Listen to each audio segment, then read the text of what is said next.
Posséder un bien en famille avec ses frères et sœurs est une situation extrêmement courante et tout le monde peut profiter du bien et ça c'est top. Seulement, quand vient le moment de payer les factures, au bout de plusieurs années et que les charges deviennent trop lourdes, alors se pose potentiellement la question de vendre ce bien de famille.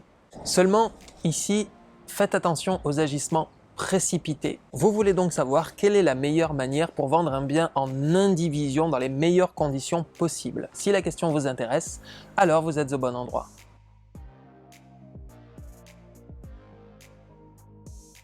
Bonjour, je suis Jean-Philippe Avant, je suis le directeur de l'agence immobilière Valeur Ajoutée. Je suis agent immobilier depuis 2015 et le siège de l'agence est basé à Venelle.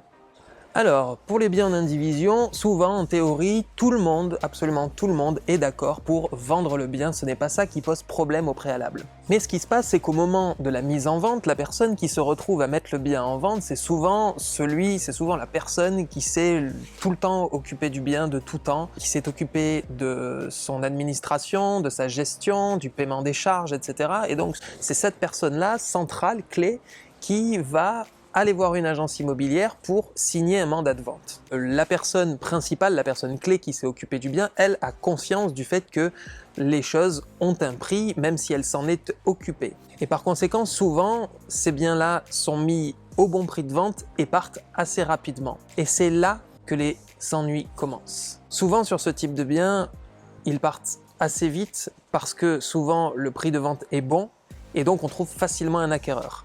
Et là, ce qui se passe en termes de problème, c'est que les vendeurs trouvent que le prix de vente est un peu bas et du coup, ils se disent qu'on peut peut-être augmenter le prix de vente. Le souci que l'on a, c'est que l'offre a été formulée au prix affiché et qu'on ne peut plus revenir en arrière. Et dans ce cas-là, c'est tous les héritiers qui peuvent être contraints de verser des dommages-intérêts à l'acquéreur si ceux-ci se rétractent.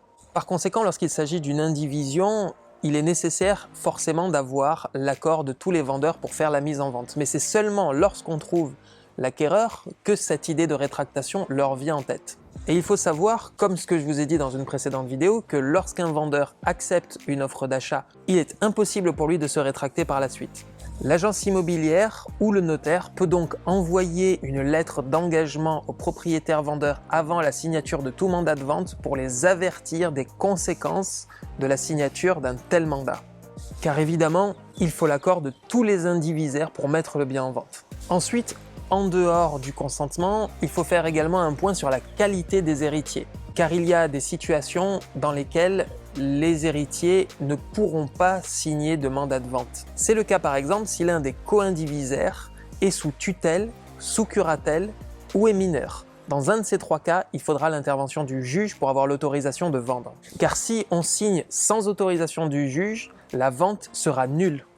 Donc ce que l'on peut préconiser, c'est de ne pas signer un accord de vente sur un coin de table. Ça veut dire quoi? Ça veut dire que je préconise, moi, que tous les héritiers se rassemblent autour d'une table et signent un engagement commun pour la vente du bien avec un prix qui a été initialement convenu.